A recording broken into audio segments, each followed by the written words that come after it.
Hi everybody. I'm Matthew Peterson. I'm from Wisconsin. I guess the little blurb I wanted Dr. Payton to introduce me by is I graduated from Luther College in 2017, and I am an avid cyclist. Couple notable trips I've done is I've done a bike race up the Mount St. Helens Pass in Washington, and right before I came to A&M, I did a 906-mile bike ride with my dad from Louisville, Kentucky to Yorktown, Virginia in the matter of 2 weeks. Let's see, let me get my presentation going here. And all right, can you guys see my screen? Looks great. Excellent. Okay, so today I'm going to be talking to you about the nexus of drought and fire interactions on soil microbial communities.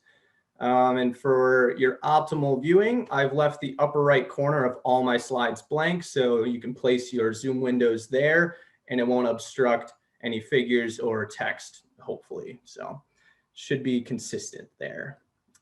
And before I really jump into the nitty-gritty of what I'm discussing today, I want to take a moment to thank Dr. Payton for providing me the means to conduct this research, Dr. Pressler for gathering the samples that were used in this study, and to my lab mates for helping me both navigate the lab spaces and help me process my samples. Very grateful for everybody that I've been interacting with. Okay, so as we all know, fire is a hot topic in the news that's raised a lot of concerns regarding people's safety, and the overall impact of these fires on ecosystems is also a big concern. And these are just some of the recent headlines I've been able to dig up and what seems like a perpetual wildfire season. And as a result of this seemingly perpetual wildfire season, there's often a lot of fear surrounding the topic of fire within the public sphere, be that as wildfire or prescribed fire, which today I'll be talking more about prescribed fire. But nonetheless, these fears kind of interject in people's efforts to use it as a management tool. On the other hand, drought is not any less relevant, but given that it's harder to identify, concretely define, and typically plays out over a longer period of time, it doesn't quite grab the same attention of the masses, quite like fire does. But since oftentimes for a fire to ignite, you need dry materials, we're going to be kind of speculating what does a fire look like in the area that's experiencing drought, and what does that mean for the ecosystem, and what repercussions might we encounter due to that kind of a disturbance. But regardless of their presence in the media, both drought and fire severity are projected to increase in the near future. And by near future, I mean within the next 100 years. Currently, though, drought causes an estimated $9 billion in annual losses.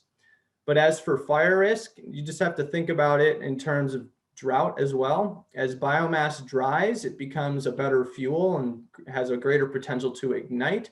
So therefore, drought can increase wildfire risk.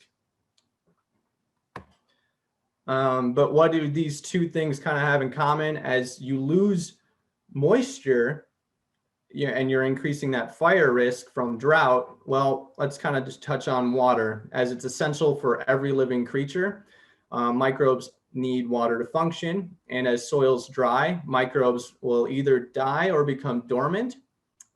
Microbes are vital for transporting nutrients to plants through soils, but they do need an adequate amount of water to do so. So as these soils dry from persistent drought, the transport of these nutrients to plants through the microbe interactions decreases, and inherently ecosystems will suffer in their function.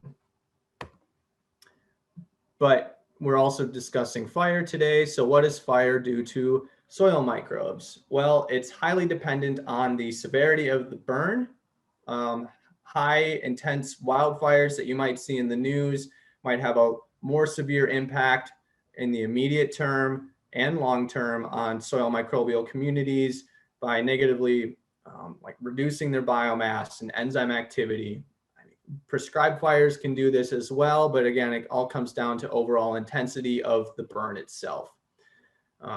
However, some studies have found that if rainfall follows fire, there's an increase of nutrient diffusion into the soil. So water's bringing the nutrients from the surface into the pores of the soil, which might excite those microbes once again, increasing their activity levels to consume and degrade that detritus. But in a drought scenario, you might not see that. So further instances of influence of fire on microbes, it will change the community composition in surface soils, but less so in subsoils. This is because soils are a really good insulator. So the heat that you see above ground doesn't necessarily reflect the heat that you will find below ground. So it only really kind of changes the microbial community in the top few centimeters. And overall long-term community changes are likely due to the vegetation changes that you see in response to these fires and recovery scenarios rather than the fire event itself. And to further emphasize the importance of soils and soil microbes, it's important to understand their role in the carbon cycle. Soils are a massive carbon sink with an estimated 1,500 petagrams of carbon in the top 1 meter of soil. That's 1 times 10 to the 12th kilograms of carbon in the top meter of soil alone. So we're talking about a massive amount of carbon here.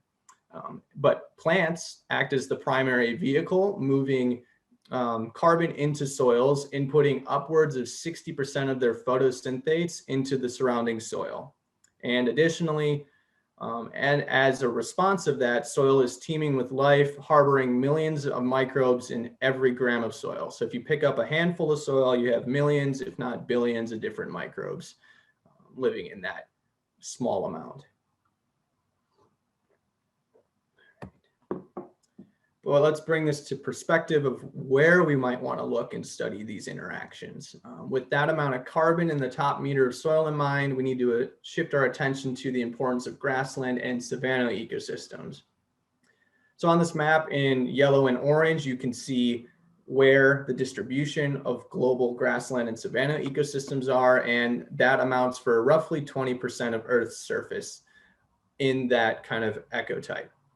But those ecoregions store an estimated 30% of all soil organic carbon. So due to this massive amount of carbon stored in grassland and savanna ecosystems, it's crucial to understand the influence of abiotic disturbances such as drought and fire in these regions.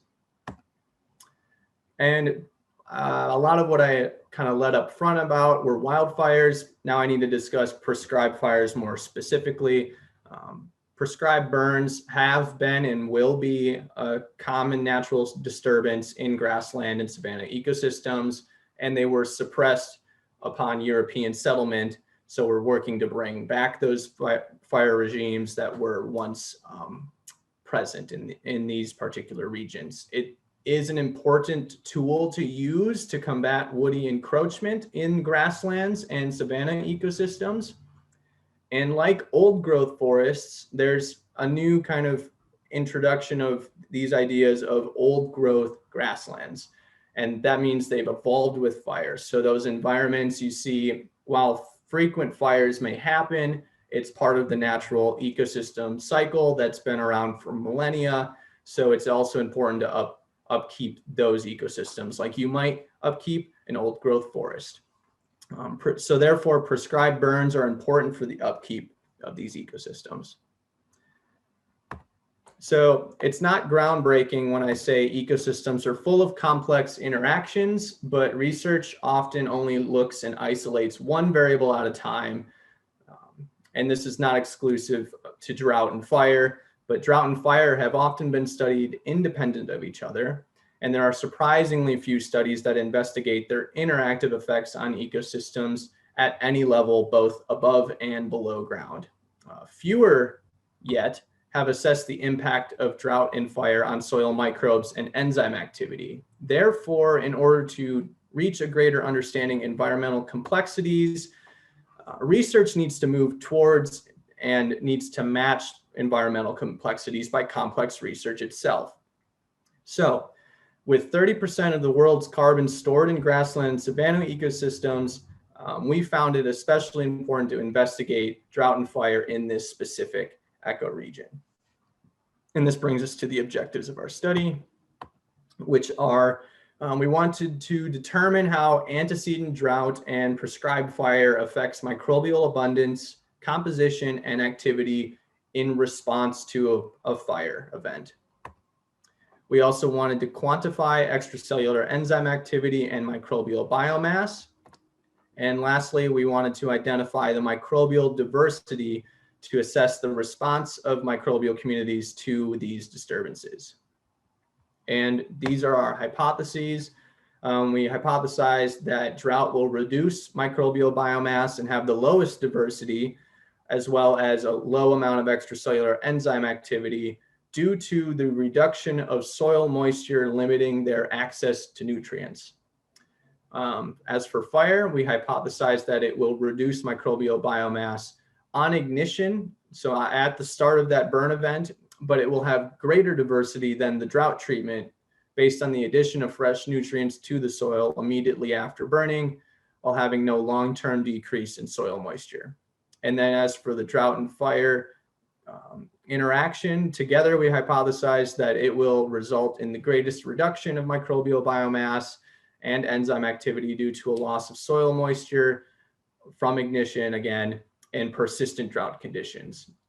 Those question marks are kind of, we're still postulating what might be occurring. It's not as clear cut as how those variables will respond, whether immediately or over time.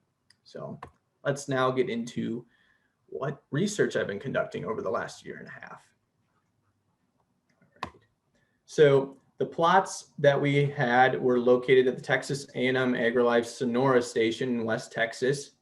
And the experiment was established in accordance to the DroughtNet protocol. If you're unfamiliar with DroughtNet, it's an international coordinated experimental network to investigate ecosystem response to drought worldwide. And at this particular site, we had 32 total 5 by 5 meter plots that we assigned to 4 treatments: ambient control, drought, fire, and a combination of drought and fire. So as for the prescribed fire treatment, ring fires were administered to their designated plots in March of 2018 and again in August of 2019 with the use of a drip torch. Experimental drought, they were set up with rainout shelters. These shelters covered a 3 by 3 meter area of that 5 by 5 meter plot and had a clear polycarbonate roof attached to a steel frame to simulate a first percentile drought. So I had to look this up the other day myself. What is a first percentile drought? Well, as you might hear someone explain a flood event as a 100-year flood, a first percentile drought would consist of, say, the 2 lowest recorded years of rainfall on record over the course of about 100 years. So you could almost call it a 100-year drought. But in this case, we're using percentiles. So to put this into numbers, this area's mean annual precipitation is 567 millimeters. And these rainout shelters reduced it and restricted it to around 176 millimeters a year. As for our sampling methods, we collected immediately after the prescribed fire in 2019 at a depth of 0 to 5 centimeters, again, because the heat of the fire does not really penetrate too far down. Typically, you'll see 0 to 10 on soil studies, but here we're doing 0 to 5. And we had 8 samples taken in each plot, which were then composited by plot, and there were 8 replicates per treatment. So 8 for drought, 8 for fire, 8 for drought fire, and 8 ambient control. And then we brought these soil samples back to the lab to conduct our further analyses. So as for microbial biomass, we determined it via chloroform fumigation. We ran our samples in duplicate, in fumigated and non-fumigated. Fumigated samples were put into a vacuum desiccator with chloroform, to break open those cells into the soil. So you're just kind of purging that microbial biomass from the soil. Both fumigated and non-fumigated samples were then shaken and extracted with potassium sulfate before running them in a Shimadzu total organic carbon analyzer. And the difference between the non-fumigated and fumigated samples were then divided by a constant to determine microbial biomass carbon in terms of milligrams of carbon per gram of soil.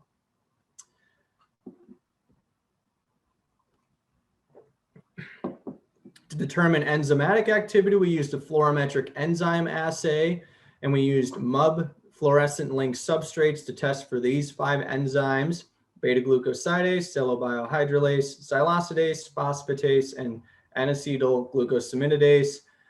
They have various different functions in the breakdown of organic materials, such as breakdown of glucose, cellulose, and other sorts of general organic matter materials, and they play various roles in soil organic matter decomposition and cyclings. But we also wanted to know who was present in the community for our microbes. So we sequenced the microbial community using the Swift amplicon method, which allowed us to sequence both 16S and ITS regions in one simple protocol.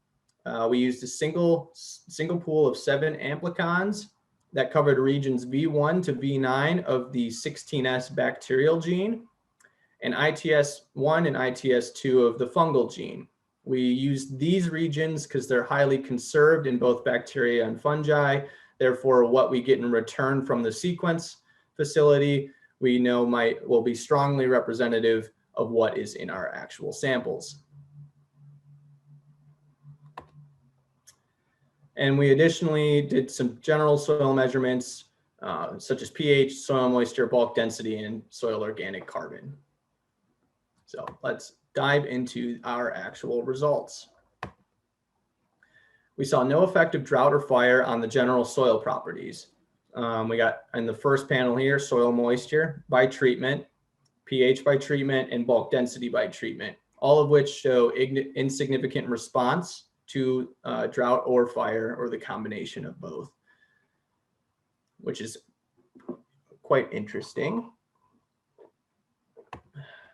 As for our microbial biomass here on the left and our organic carbon on the right, we also saw no effect of drought or fire on these measurements. So the fire did not necessarily burn off the microbial biomass, nor did it really impact the organic carbon.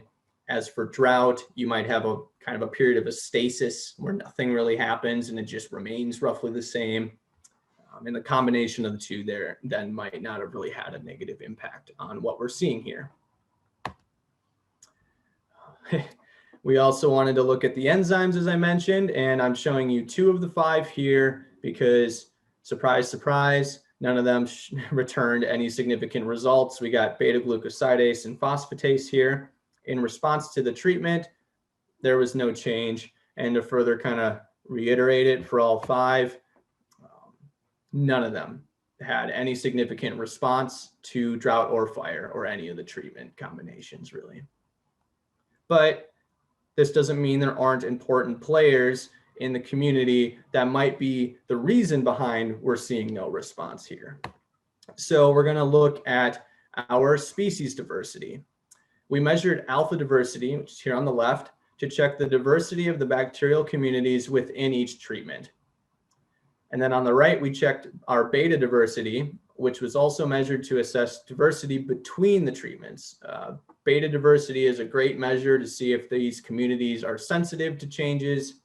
And we used an ANISIM test here to calculate the similarities among treatments. And what we see here is that neither of our diversity indices returned any significant results. So amongst all of our plots, we have very similar communities, but there might still be some unique individuals by treatment. And before I really describe what this 4-way Venn diagram is representing, I need to mention how we filtered down our taxa to get to this result. So if the bacteria or fungi were not present in 5 of our 8 treatment plots, so yeah, if they weren't present in 5 of 8 of the sample plots, they were discarded before making this 4-way Venn diagram. So what we're looking at here in these outer edges of this diagram are showing us how many unique members of the microbial community are present by treatment.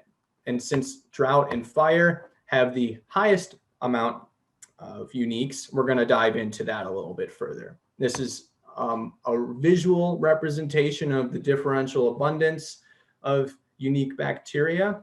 In that previous slide, it showed that there were 9 unique fire bacteria and 24 unique drought bacteria. And this further visualizes those 9 in the fire and those 24 in the drought. And the node sizes are representative of abundance. So the larger the node, the darker the color, the higher abundance of that particular bacteria.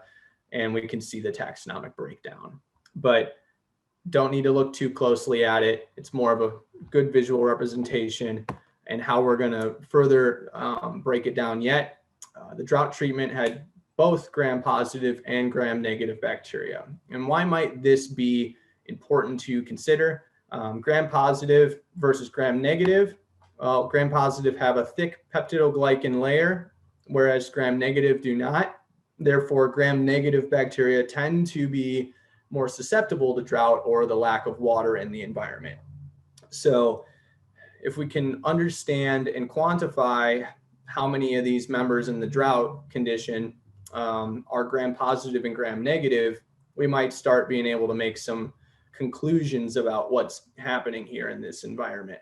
Well, our gram-negative had plenty of the 24, they had 16 of the 24 were gram-negative bacteria.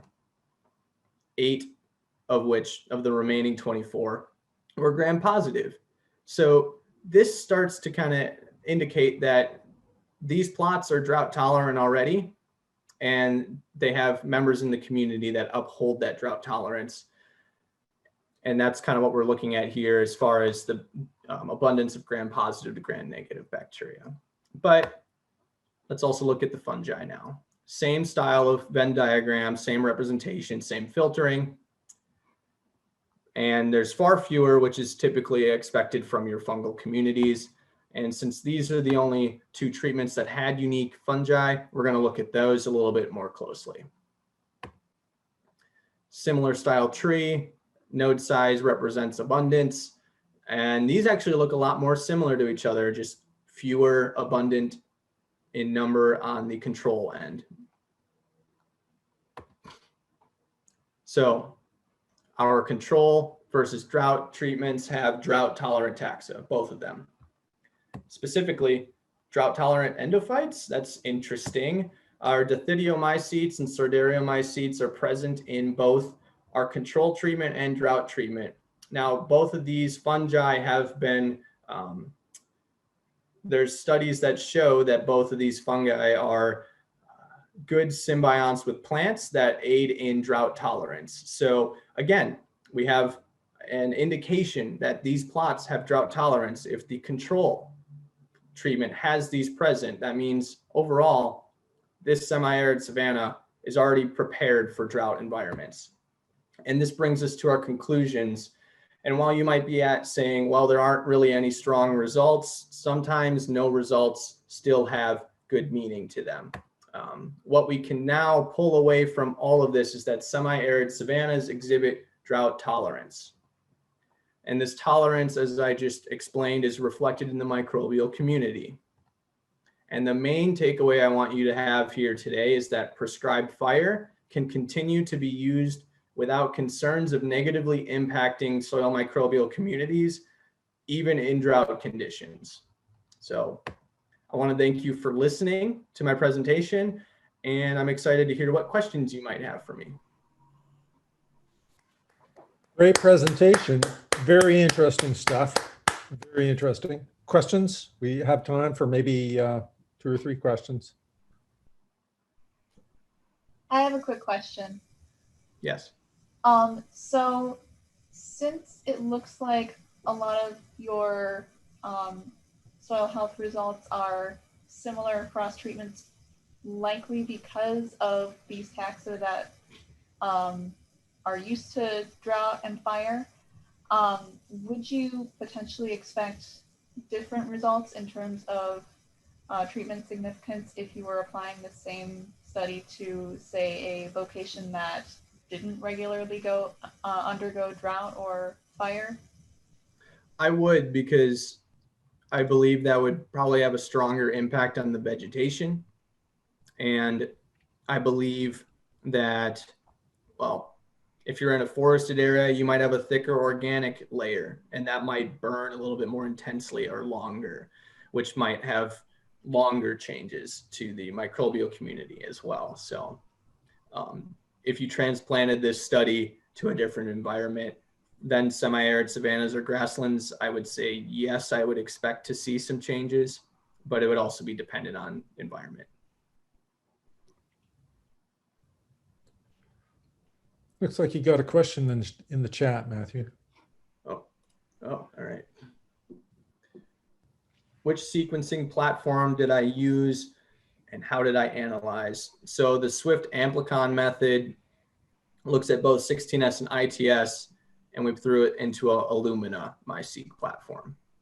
And it was, I used the TIGS facility, and I had help from John Blazier with the bioinformatics end, using filtering through Chime and Chime 2. And then, yeah, he handed me some of those results, which I then ran through an R script.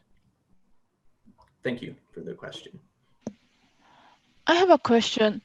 So your data seems to have shown that the soil moisture was not different between the plots, and I'm slightly confused about that because you applied a drought stress, right? Mm-hmm. By covering a part of the plot. So what is that data showing? Did you bring the soil moisture to the same extent before measuring, or was that something that you got out of the field and it was not different?